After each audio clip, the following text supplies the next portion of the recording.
राम जय राम जय जय राम। श्री राम जय राम जय जय राम। सच्चिदानंद भगवान की सत्य सनातन धर्म की सतगुरुदेव भगवान की।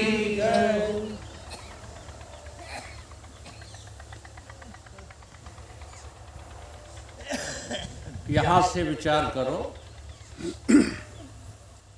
देह मरे जन्मे बिगड़े। सबको लगता है कि ये लगता है कि हम जन्मे हैं, हम मर जाएंगे। क्या लगता है आप लोगों को?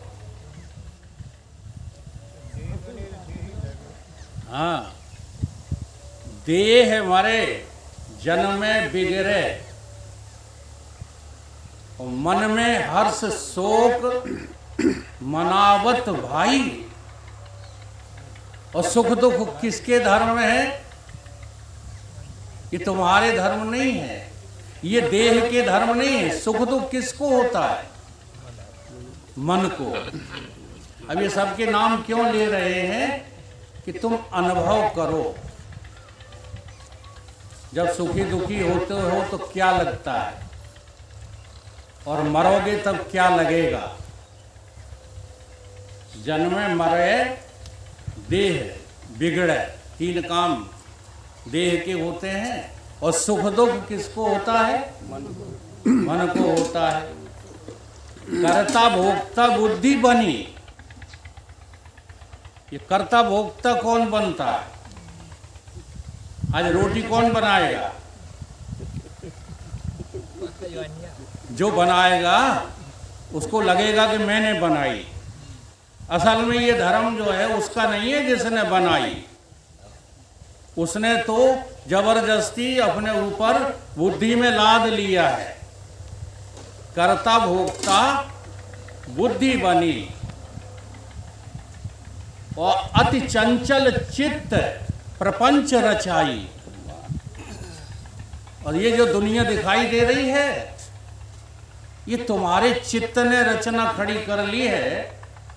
अगर थोड़ा सा सोचना शुरू करो तो दुनिया आज तक बनी ही नहीं है। अब देखो, ये बात हम आपको कह रहे हैं, कब कह रहे हैं? जब हमें लग रही है।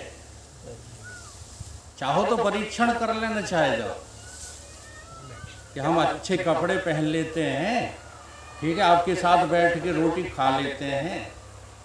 आपको एक बात पता होनी चाहिए कि इतनी ऊंची बातें करने वाले तुम्हारे साथ बैठने नहीं आएंगे। जी हाँ, देख लो दुनिया में जाकर। नहीं, हम ये नहीं कह रहे हैं, हम ये कह रहे हैं कि हमको पता है तब हम ये बात बोल रहे हैं। तुम्हें पता नहीं है फिर भी बोलते रहते। बस इसी बात का विरोधाभास है। अगर पता है तो जिंदगी में अमल करके दिखाओ। थोड़े से में विचलित क्यों हो जाते हो? हाय दैया, अब क्या होगा, आज तो 4 बज गए सत्संग में हैं, अब धरती फट जाएगी और क्या होगा। जबरदस्ती रुके हुए, बुरी मत मानना। अब एक आध उसमें होगा व्रती आदमी, हम ये नहीं कह रहे। जैसे हमारे भदौरिया जी आज सुनने को ही आए हैं, उन्हें चाहे तुम रात तक सुनाओ, हम तो सुन के ही जाएंगे।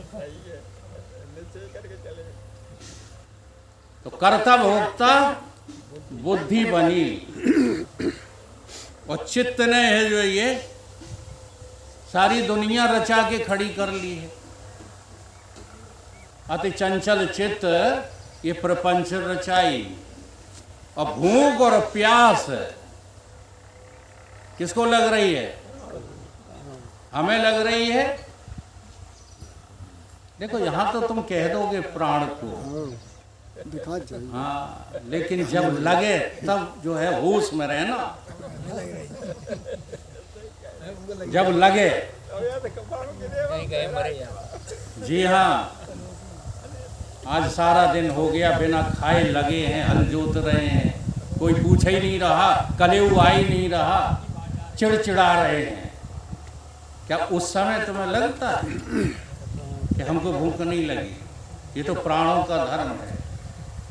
भूख और प्यास प्राणों का धर्म है, भूख और प्यास। और इन सब को जानने वाला तू सदा सुखदाई। तेरे में न तो बुद्धि के धर्म आए, न मन के धर्म आए और न प्राणों के धर्म आए। तू तो सदा सुखी है। जो देखो कभी सुखी है कभी दुखी है, वो आत्मा नहीं है।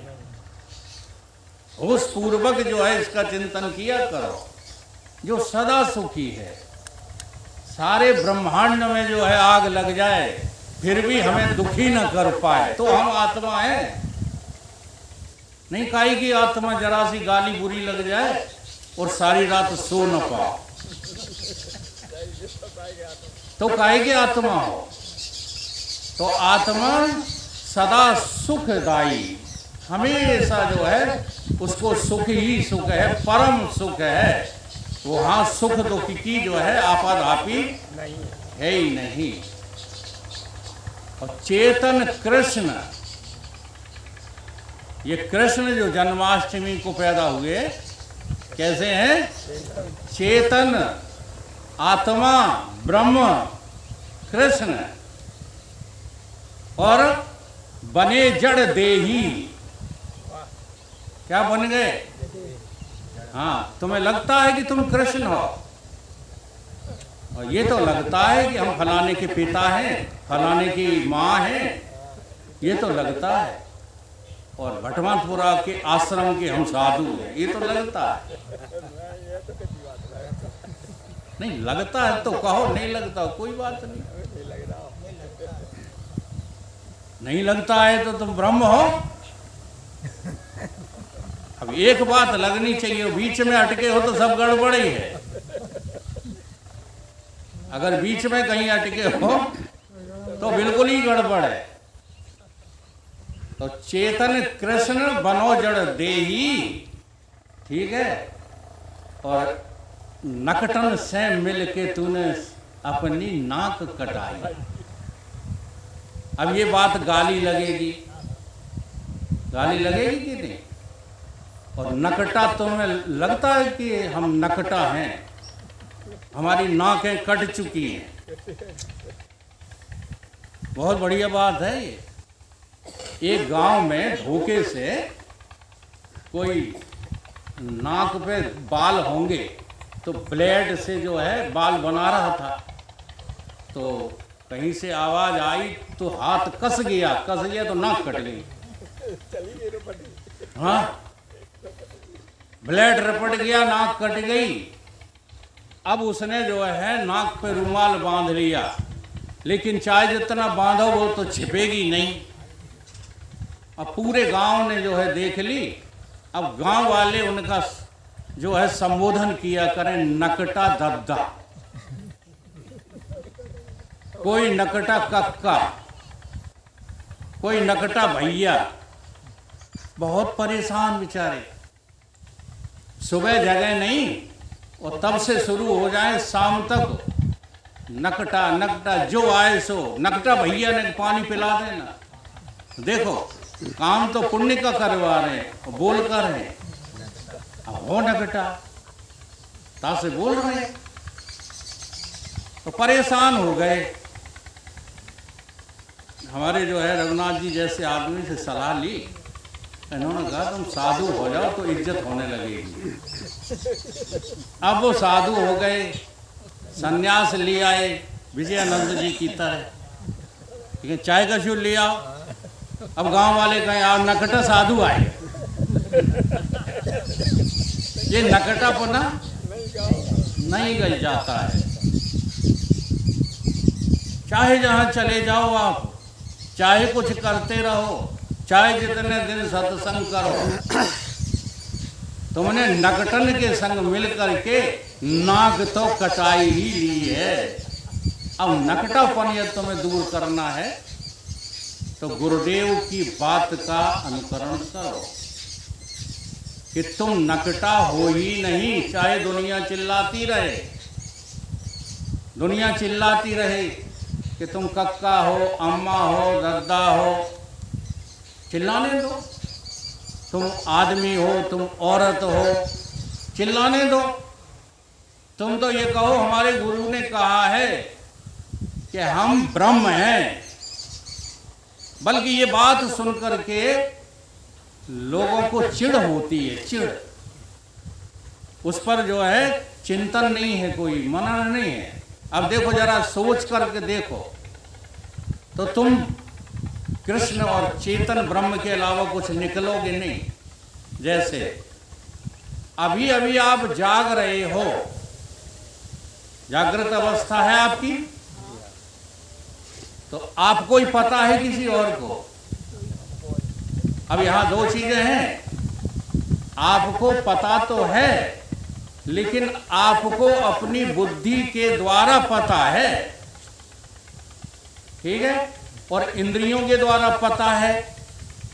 आप अपनी आंख से देख रहे, हाथ है, पांव है, देह है, और ऐसे हाथ पांव वाले को क्या कहते हैं? मनुष्य कहते हैं। अब सपने में चले जाओ, रात को जाओगे, अभी मत चले जाना। जब सपने में चले गए तो सपने में ये वाले हो तुम, वहां तो कोई दूसरे हो। और वहां भी देखो दो हैं, एक सपने में खा रहा है, पी रहा है, सो रहा है, और एक उसको जान रहा है। वहां भी तुम बुद्धि के द्वारा ही जान रहे हो। ये हमारी बातों को सोचना शुरू करो। हम शास्त्र नहीं बोलते, हम वेद नहीं बोलते, हम तो वेद शास्त्रों की जो सच्ची बात है वो आपकी भाषा में बोलते हैं। तो वहां भी आप देखोगे कि बुद्धि के द्वारा सपने में हमें दुख है, हमें सुख है, हम स्त्री है। अच्छा देखना माताओं, आप सपना देखना तो सपने में आप अपने को स्त्री देखते हो कि पुरुष? जैसे आज सपने में आपने रोटी बनाई, तो रोटी कौने बनाई? आदमी ने कि औरत ने? सपने में देखा ना। अगर यहां तुम औरत हो तो सपने में औरत ही हो, और यहां तुम मर्द हो तो सपने में भी मर्द ही हो। अब सो जाओ। जब तुम सो गए तो क्या दिख रहा है आपको?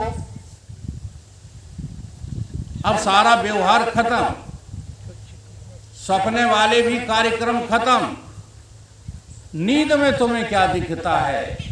ये आज सोए के बताए दियो, या पहले कभी सोए हो तो अबे बताए दो। नींद में क्या दिखता है? सपने में नहीं, हम नींद की बात कर रहे हैं, हम गहरी सुसुप्ति की बात कर रहे हैं। वहां क्या दिखता है आपको? जल्दी बता दो। कुछ नहीं दिखता। अच्छा, पक्की बात है, कुछ नहीं दिखता। इसको तुम देख रहे हो कि नहीं? कुछ नहीं को कौन देख रहा है? नहीं बात समझ में आ रही? वहां अंधकार ही अंधकार है। नींद में सिवाय शून्यता के, अंधकार के कुछ भी नहीं है। लेकिन वहां भी तुम देख रहे हो।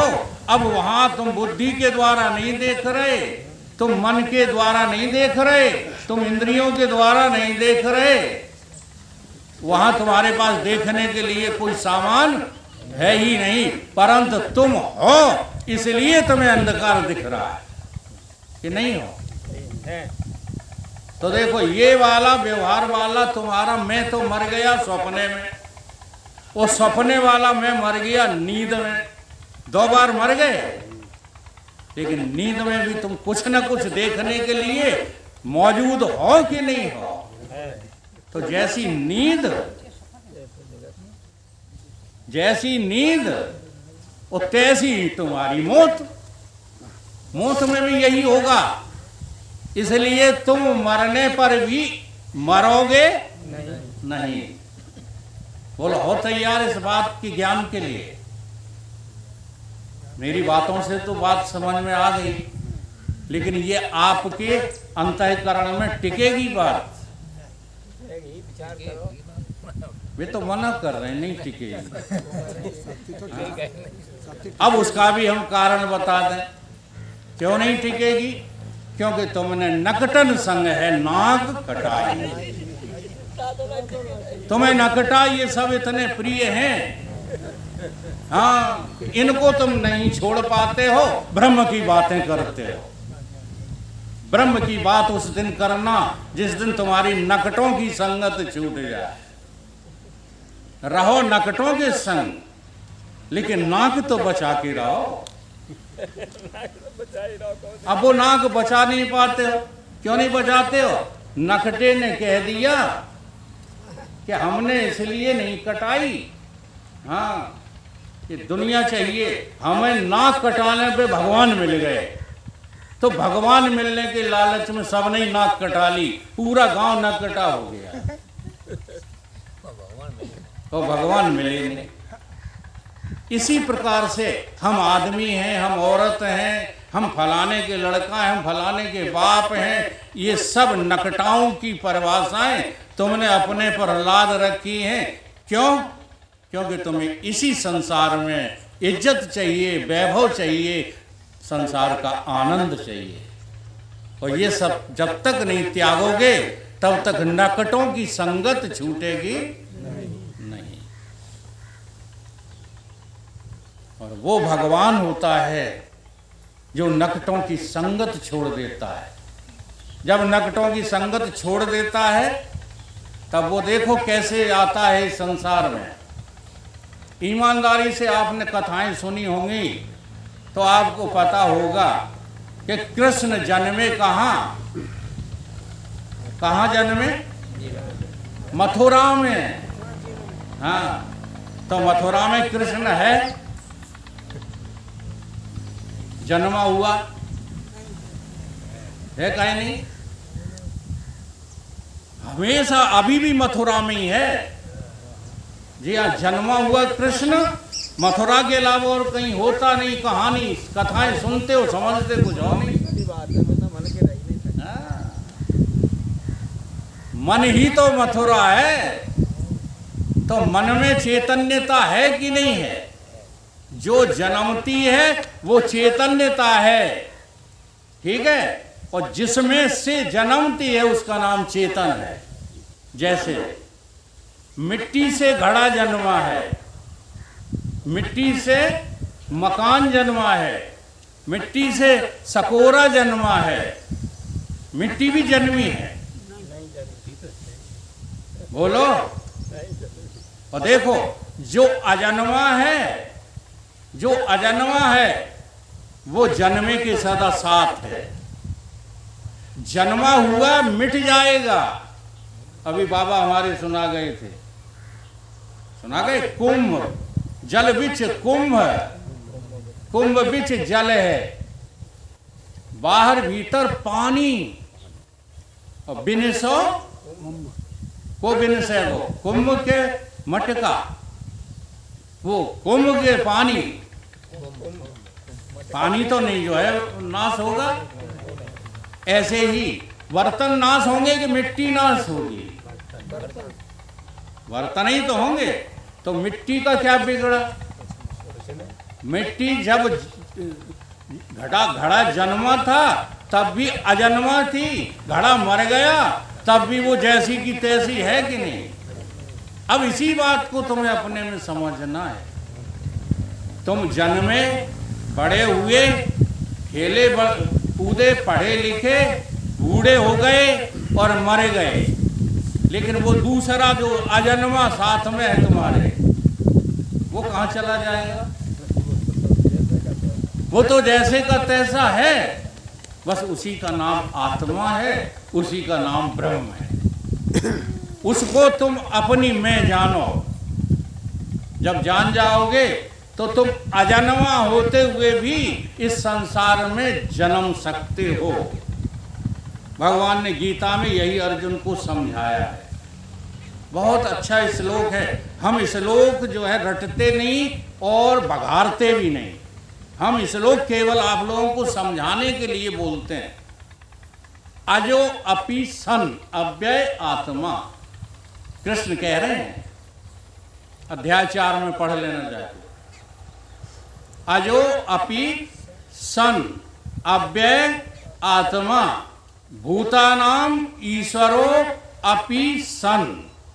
मतलब समझो इसका, केवल श्लोक गा लेने से तुम विद्वान नहीं हो जाओगे।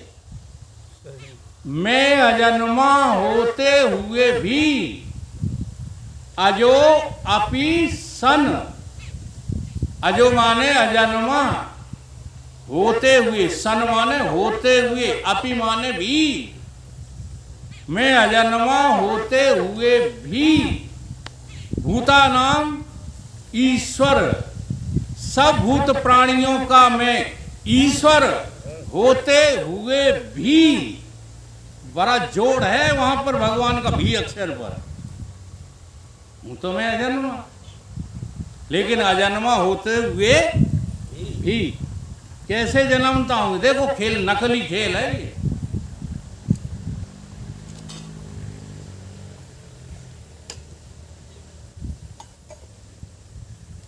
प्रकृतिम स्वाम, प्रकृतिम स्वयं। प्रकृतिम का मतलब क्या है? हम लोग गुरुओं से गीता नहीं पढ़ते, इसलिए मनोमुखी अर्थ लगाते रहते हैं। प्रकृतिम का क्या अर्थ है? ये प्रकृति नहीं, हाँ, जिसको तुम अक्षरधाम प्रकृति कहते हो, यहां वो उस प्रकृति का नाम नहीं लिया जा रहा। वहां कह रहे हैं ये मेरा स्वभाव है। प्रकृति माने स्वभाव। तो मैं अपने स्वभाव को, जैसे आपका स्वभाव क्या है? आपका स्वभाव, स्वभाव क्या है आपका स्वभाव? कभी आपने जांच किया आपका स्वभाव क्या है? बोलो। तुम कहोगे हमारा स्वभाव, हम बहुत क्रोधी हैं। ये तो मन का स्वभाव है, तुम्हारा है ही नहीं। बोलो। हम तो भैया जो है सबको समान देखते हैं, ये मेरा स्वभाव है। ये बुद्धि का स्वभाव है, ये तुम्हारा स्वभाव नहीं। तुम्हारा स्वभाव क्या है वो अभी हम बता गए पहले। अब हम पूछेंगे तो शायद बता दोगे। घड़े का, सकोरे का, चुकट्टा का, दिबुलिया का और मकान का स्व भाव क्या है?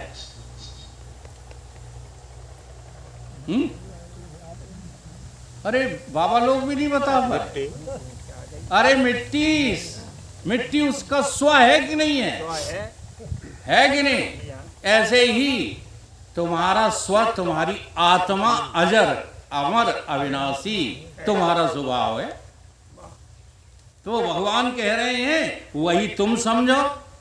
अजो अपि सन, सब भूतों का मैं स्वामी होते हुए भी, भूतानाम ईश्वरो अपि सन, प्रकृतिम स्वम अधिष्ठाय।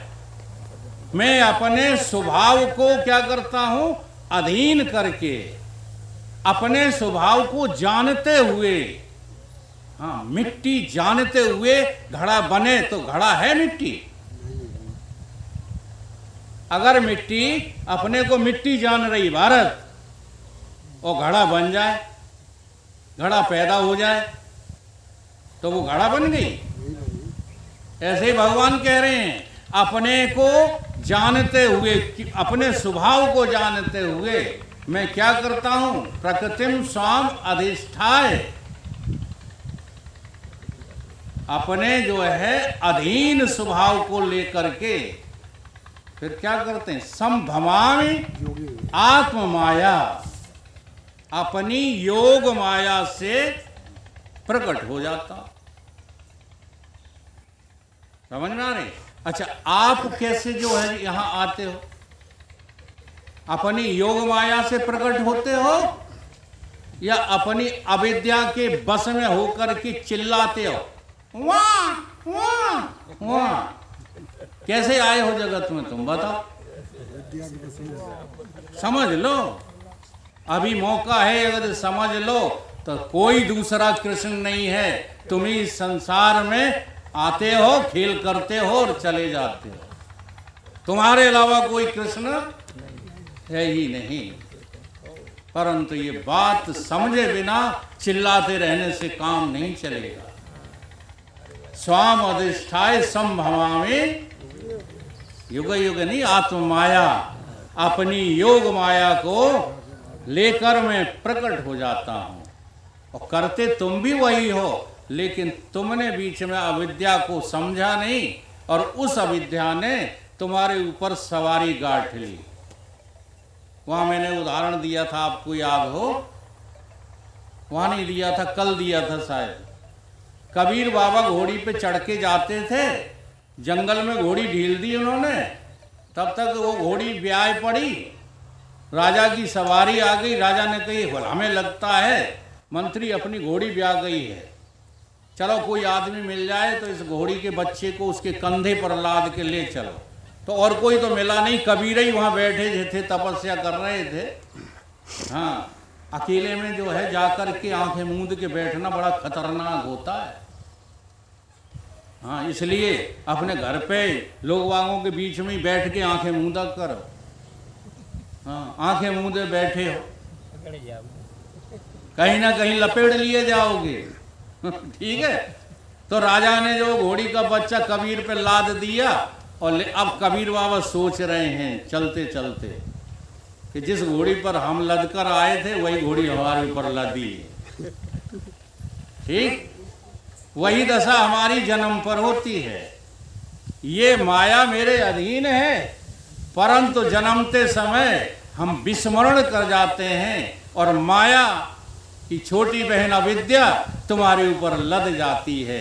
परवश जीव सुवस भगवंता, जीव अनेक एक श्री का।